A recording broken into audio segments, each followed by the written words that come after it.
મિત્રો આજે આપણે ધોરણ 6 વિષય સામાજિક વિજ્ઞાન એકમ નંબર 6 મૌર્ય યુગ ચંદ્રગુપ્ત અને સમ્રાટ અશોક આ એકમના આપણે 3 પ્રકારના પ્રશ્નોની ચર્ચા કરશું।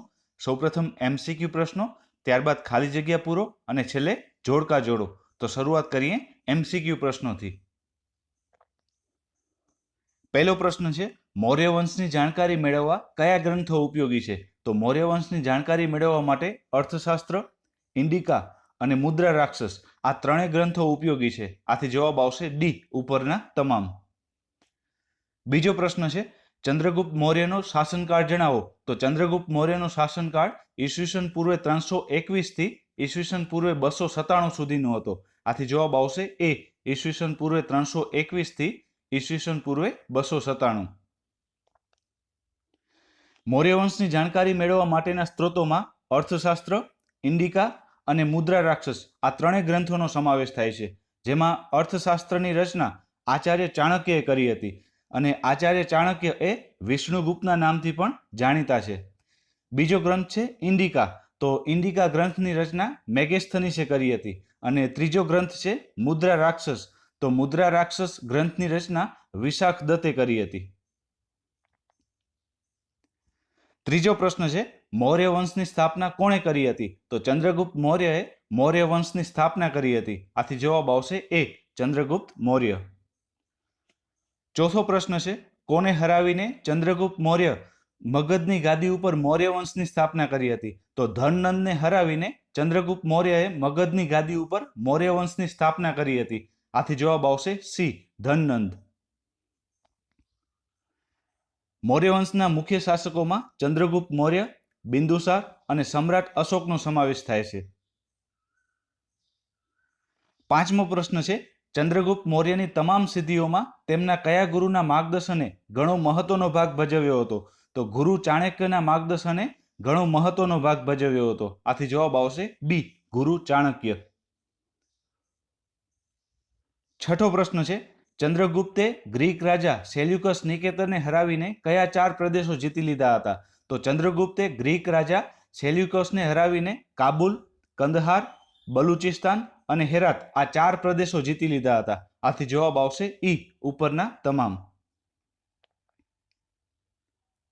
સાતમો પ્રશ્ન છે મેગેસ્થનીસના કયા ગ્રંથમાંથી મગધ સામ્રાજ્યના વહીવટની આધારભૂત જાણકારી મળે છે? તો મેગેસ્થનીસના ઇન્ડિકા નામના ગ્રંથમાંથી મગધ સામ્રાજ્યના વહીવટની આધારભૂત જાણકારી મળે છે। આથી જવાબ આવશે બી, ઇન્ડિકા। આઠમો પ્રશ્ન છે ચંદ્રગુપ્ત મૌર્યએ કયા ગ્રીક રાજાને પરાજય આપ્યો હતો? તો ચંદ્રગુપ્ત મૌર્યએ સેલ્યુકસ નામના ગ્રીક રાજાને પરાજય આપ્યો હતો। આથી જવાબ આવશે એ, સેલ્યુકસ। નવમો પ્રશ્ન છે ચંદ્રગુપ્તના રાજદરબારમાં કયો ગ્રીક રાજદૂત આવ્યો હતો? તો ચંદ્રગુપ્તના રાજદરબારમાં મેગેસ્થનીસ નામનો ગ્રીક રાજદૂત આવ્યો હતો। આથી જવાબ આવશે સી, મેગેસ્થનીસ। દસમો પ્રશ્ન છે ચાણક્ય કયા ગોત્રના હતા? તો ચાણક્ય એ કૌટિલ્ય ગોત્રના હતા। આથી જવાબ આવશે સી, કૌટિલ્ય।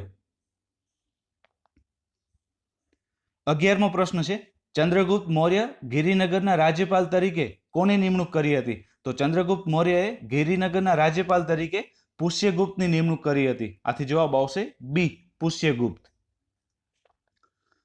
12મો પ્રશ્ન છે ગિરિનગરમાં પુષ્યગુપ્તે કયા તળાવનું નિર્માણ કરાવ્યું હતું? તો પુષ્યગુપ્તે સુદર્શન તળાવનું નિર્માણ કરાવ્યું હતું। આથી જવાબ આવશે બી, સુદર્શન તળાવ। 13મો પ્રશ્ન છે ચંદ્રગુપ્તે જીવનનો અંતિમ સમય કયા જૈન મુનિ સાથે વિતાવ્યો હતો? તો ચંદ્રગુપ્તે પોતાના જીવનનો અંતિમ સમય ભદ્રબાહુ નામના જૈન મુનિ સાથે વિતાવ્યો હતો। આથી જવાબ આવશે બી, ભદ્રબાહુ।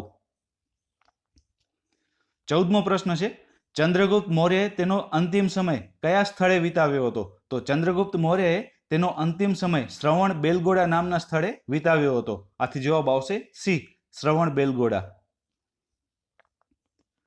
15મો પ્રશ્ન છે છેલ્લા વર્ષોમાં ચંદ્રગુપ્તે કયો ધર્મ અપનાવ્યો હતો? તો ચંદ્રગુપ્તે છેલ્લા વર્ષોમાં જૈન ધર્મ અપનાવ્યો હતો। આથી જવાબ આવશે એ, જૈન ધર્મ। 16મો પ્રશ્ન છે દીપવંશ અને મહાવંશ એ કયા ધર્મના ગ્રંથો છે? તો દીપવંશ અને મહાવંશ એ બૌદ્ધ ધર્મના ગ્રંથો છે। આથી જવાબ આવશે બી, બૌદ્ધ। 17મો પ્રશ્ન છે મુદ્રા રાક્ષસ નામના નાટકનું સર્જન કોણે કર્યું હતું? તો મુદ્રા રાક્ષસ નામના નાટકનું સર્જન વિશાખ દત્તે કર્યું હતું. આથી જવાબ આવશે બી, વિશાખ દત્ત. 18મો પ્રશ્ન છે ચંદ્રગુપ્ત મૌર્ય પછી ગાદીએ કોણ આવ્યો હતો? તો ચંદ્રગુપ્ત મૌર્ય પછી મગધની ગાદીએ બિંદુસાર આવ્યો હતો. આથી જવાબ આવશે એ, બિંદુસાર. 19મો પ્રશ્ન છે બિંદુસારે તક્ષશિલાના રાજ્યપાલની નિમણૂક કોની કરી હતી? તો બિંદુસારે તક્ષશિલાના રાજ્યપાલની નિમણૂક રાજકુમાર સુસીમની કરી હતી. આથી જવાબ આવશે એ, રાજકુમાર સુસીમ. 20મો પ્રશ્ન છે બિંદુસારે અવંતીના રાજ્યપાલ તરીકે કોની નિમણૂક કરી હતી? તો બિંદુસારે અવંતીના રાજ્યપાલ તરીકે રાજકુમાર અશોકની નિમણૂક કરી હતી. આથી જવાબ આવશે બી, રાજકુમાર અશોક. 21મો પ્રશ્ન છે બિંદુસાર પછી મગધની ગાદી ઉપર કોણ આવ્યો હતો? તો બિંદુસાર પછી મગધની ગાદી ઉપર તેનો પુત્ર સમ્રાટ અશોક આવ્યો હતો. આથી જવાબ આવશે બી, સમ્રાટ અશોક. 22મો પ્રશ્ન છે અશોકે કયા બૌદ્ધ સાધુના ઉપદેશથી બૌદ્ધ શાસ્ત્રોનું શરણું લીધું હતું? તો અશોકે ઉપગુપ્ત નામના બૌદ્ધ સાધુના ઉપદેશથી બૌદ્ધ શાસ્ત્રોનું શરણું લીધું હતું. આથી જવાબ આવશે બી, ઉપગુપ્ત.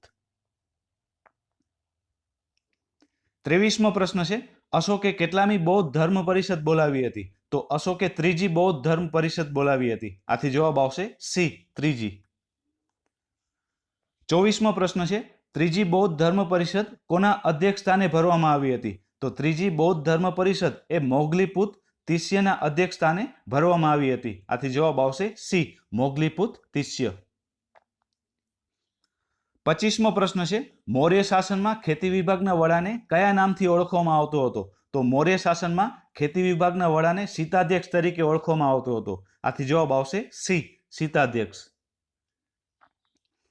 26મો પ્રશ્ન છે ગુજરાતમાં અશોકનો શિલાલેખ કયા જિલ્લામાં આવેલો છે? તો ગુજરાતમાં અશોકનો શિલાલેખ એ જુનાગઢ જિલ્લામાં આવેલો છે. આથી જવાબ આવશે બી, જુનાગઢ.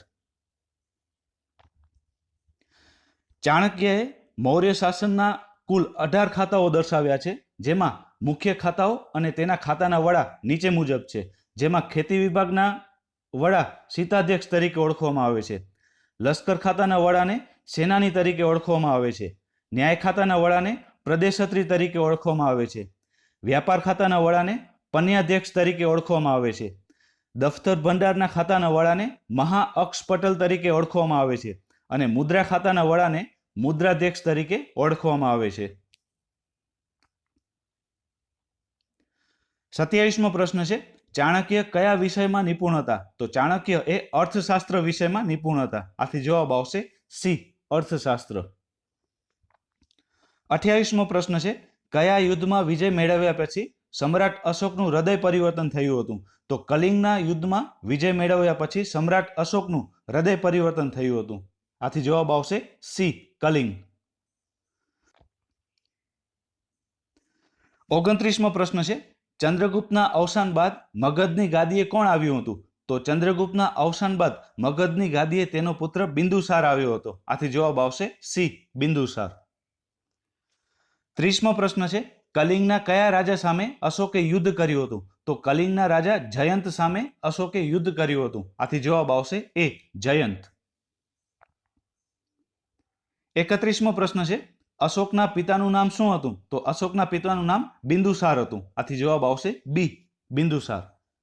અને બિંદુસારના પિતાનું નામ ચંદ્રગુપ્ત મૌર્ય હતું.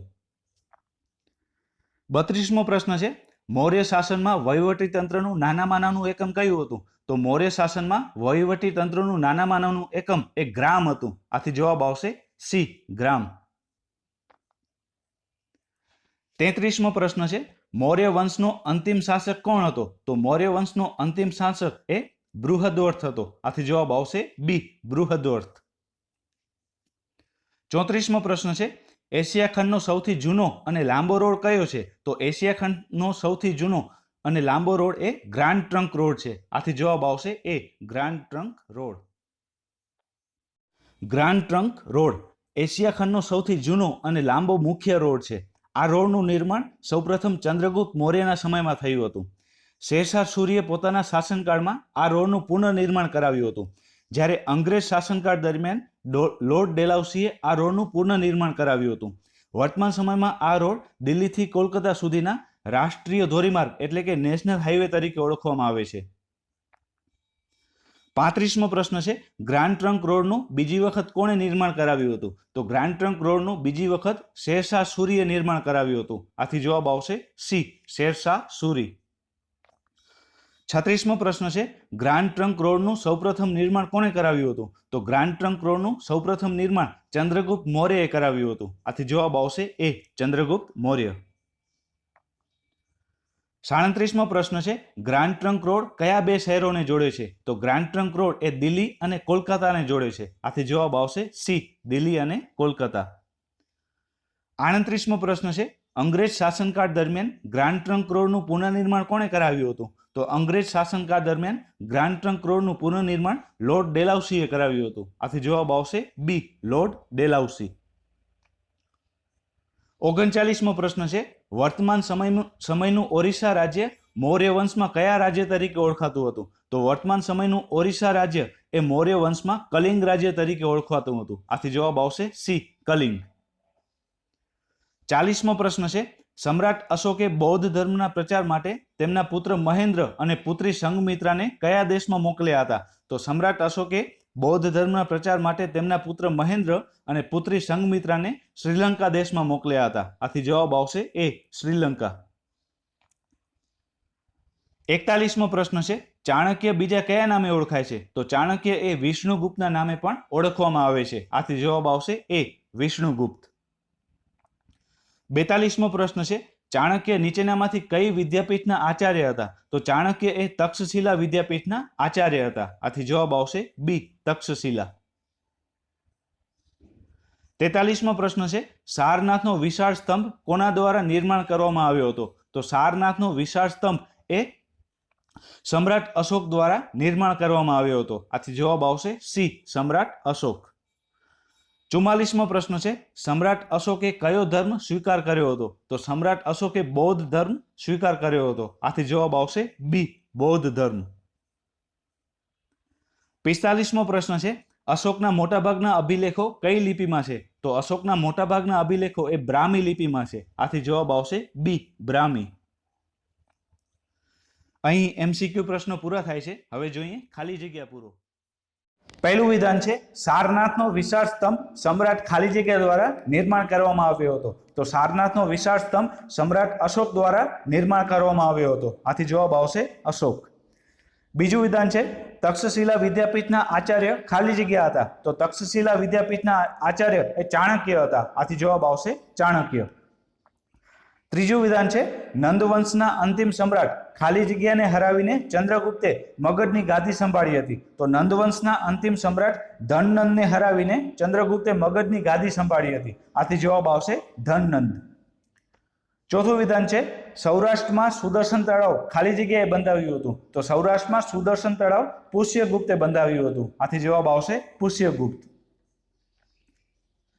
પાંચમું વિધાન છે, ચાણક્ય ખાલી જગ્યા વિષયમાં નિપુણ હતા. તો ચાણક્ય એ અર્થશાસ્ત્ર વિષયમાં નિપુણ હતા. આથી જવાબ આવશે અર્થશાસ્ત્ર.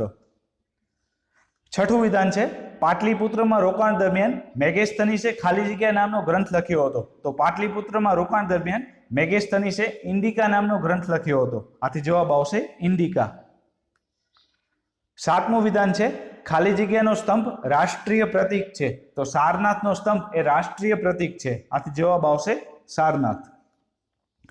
આઠમું વિધાન છે, ખાલી જગ્યા એ મૌર્ય સામ્રાજ્યના સ્થાપક છે. તો ચંદ્રગુપ્ત મૌર્ય એ મૌર્ય સામ્રાજ્યના સ્થાપક છે. આથી જવાબ આવશે ચંદ્રગુપ્ત મૌર્ય. નવમું વિધાન છે, ચંદ્રગુપ્તના રાજ દરબારમાં ખાલી જગ્યા ગ્રીક રાજદૂત આવ્યો હતો. તો ચંદ્રગુપ્તના રાજ દરબારમાં મેગેસ્થનીસ નામનો ગ્રીક રાજદૂત આવ્યો હતો. આથી જવાબ આવશે મેગેસ્થનીસ. 10મું વિધાન છે, ચંદ્રગુપ્ત મૌર્ય ગિરિનગરના રાજ્યપાલ તરીકે ખાલી જગ્યાની નિમણૂક કરી હતી. તો ચંદ્રગુપ્ત મૌર્યએ ગિરિનગરના રાજ્યપાલ તરીકે પુષ્યગુપ્તની નિમણૂક કરી હતી. આથી જવાબ આવશે પુષ્યગુપ્ત. 11મું વિધાન છે, ચંદ્રગુપ્તે જીવનનો અંતિમ સમય ખાલી જગ્યા જૈન મુનિ સાથે વિતાવ્યો હતો. તો ચંદ્રગુપ્તે જીવનનો અંતિમ સમય ભદ્રબાહુ નામના જૈન મુનિ સાથે વિતાવ્યો હતો. આથી જવાબ આવશે ભદ્રબાહુ. 12મું વિધાન છે એશિયા ખંડનો સૌથી જૂનો અને લાંબો ગ્રાન્ડ ટ્રંક રોડનું સૌપ્રથમ નિર્માણ ખાલી જગ્યાએ કરાવ્યું હતું. તો ગ્રાન્ડ ટ્રંક રોડનું સૌપ્રથમ નિર્માણ ચંદ્રગુપ્ત મૌર્યએ કરાવ્યું હતું. આથી જવાબ આવશે ચંદ્રગુપ્ત મૌર્ય. 13મું વિધાન છે ગ્રાન્ડ ટ્રંક રોડ ખાલી જગ્યા અને ખાલી જગ્યા શહેરને જોડે છે. તો ગ્રાન્ડ ટ્રંક રોડ એ દિલ્હી અને કોલકાતા શહેરને જોડે છે. આથી જવાબ આવશે દિલ્હી અને કોલકાતા. 14મું વિધાન છે અશોકે ખાલી જગ્યા બૌદ્ધ ધર્મ પરિષદ બોલાવી હતી. તો અશોકે ત્રીજી બૌદ્ધ ધર્મ પરિષદ બોલાવી હતી. આથી જવાબ આવશે ત્રીજી. 15મું વિધાન છે ત્રીજી બૌદ્ધ ધર્મ પરિષદ ખાલી જગ્યાના અધ્યક્ષ પદે કરવામાં આવી હતી. તો ત્રીજી બૌદ્ધ ધર્મ પરિષદ મોગલીપુત તિસ્યના અધ્યક્ષ પદે કરવામાં આવી હતી. આથી જવાબ આવશે મોગલીપુત તિસ્ય. 16મું વિધાન છે આચાર્ય વિષ્ણુગુપ્ત ખાલી જગ્યાના નામે ઓળખાય છે. તો આચાર્ય વિષ્ણુગુપ્ત એ ચાણક્યના નામે પણ ઓળખવામાં આવે છે. આથી જવાબ આવશે ચાણક્ય. 17મું વિધાન છે અશોકના મોટાભાગના અભિલેખોની લિપિ ખાલી જગ્યા છે. તો અશોકના મોટાભાગના અભિલેખોની લિપિ બ્રાહ્મી છે. આથી જવાબ આવશે બ્રાહ્મી. 18મું વિધાન છે સમ્રાટ અશોકે ખાલી જગ્યા ધર્મ સ્વીકાર્યો હતો. તો સમ્રાટ અશોકે બૌદ્ધ ધર્મ સ્વીકાર્યો હતો. આથી જવાબ આવશે બૌદ્ધ. 19મું વિધાન છે અશોકના રાજ્યમાં ધર્મ ખાતાનો ઉપરી અધિકારી ખાલી જગ્યા રહેતો હતો. તો અશોકના રાજ્યમાં ધર્મ ખાતાનો ઉપરી અધિકારી ધમ મહામાત્ર રહેતો હતો. આથી જવાબ આવશે ધમ મહામાત્ર. 20મું વિધાન છે મૌર્ય વહીવટી તંત્રમાં આહારનો અધિકારી ખાલી જગ્યા કહેવાતો. તો મૌર્ય વહીવટી તંત્રમાં આહારનો અધિકારી એ રાજુક કહેવાતો. આથી જવાબ આવશે રાજુક. 21મું વિધાન છે મૌર્ય પ્રાદેશિક વહીવટી તંત્રમાં પ્રદેશનો અધિકારી ખાલી જગ્યા કહેવાતો. તો મૌર્ય પ્રાદેશિક વહીવટી તંત્રમાં પ્રદેશનો અધિકારી એ પ્રાદેશિક કહેવાતો. આથી જવાબ આવશે પ્રાદેશિક. 22મું વિધાન છે ગુજરાતનો અશોકનો શિલાલેખ ખાલી જગ્યા ભાષામાં લખાયેલ છે. તો ગુજરાતનો અશોકનો શિલાલેખ એ પ્રાકૃત ભાષામાં લખાયેલ છે. આથી જવાબ આવશે પ્રાકૃત. 23મું વિધાન છે અશોકે પાટલીપુત્રમાં ખાલી જગ્યાના અધ્યક્ષ સ્થાને ત્રીજી બૌદ્ધ ધર્મ પરિષદ બોલાવી હતી. તો અશોકે પાટલીપુત્રમાં મોગલીપુત તિસ્યના અધ્યક્ષ સ્થાને ત્રીજી બૌદ્ધ ધર્મ પરિષદ બોલાવી હતી. આથી જવાબ આવશે મોગલીપુત તિસ્ય. 24મું વિધાન છે અશોકે ખાલી જગ્યા ધર્મને રાજ્યાશ્રય આપ્યો હતો. તો અશોકે બૌદ્ધ ધર્મને રાજ્યાશ્રય આપ્યો હતો. આથી જવાબ આવશે બૌદ્ધ.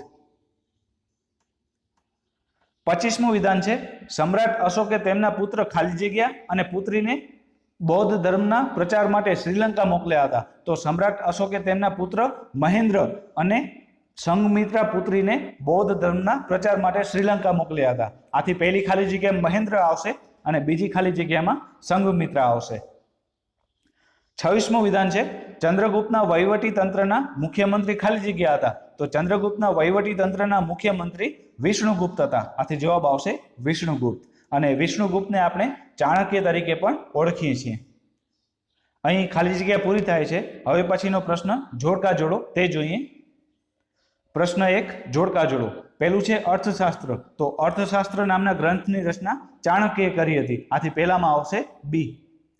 બીજું છે મુદ્રા રાક્ષસ. તો મુદ્રા રાક્ષસની રચના વિશાખ દત્તે કરી હતી. આથી બીજામાં આવશે સી. ત્રીજું છે ઇન્ડિકા. તો ઇન્ડિકા નામના ગ્રંથની રચના મેગેસ્થનીસે કરી હતી. આથી ત્રીજામાં આવશે ડી. અને ચોથું છે દીપવંશ અને મહાવંશ. તો દીપવંશ અને મહાવંશ એ બૌદ્ધ ધર્મના ગ્રંથો છે. આથી ચોથામાં આવશે એ. થેન્ક યુ મિત્રો. મારા વિડીયોઝ તમને પસંદ આવે તો મારા વિડીયોઝની જરૂરથી લાઈક કરી અને મારા યુટ્યુબ ચેનલને સબસ્ક્રાઇબ કરજો. Thank you.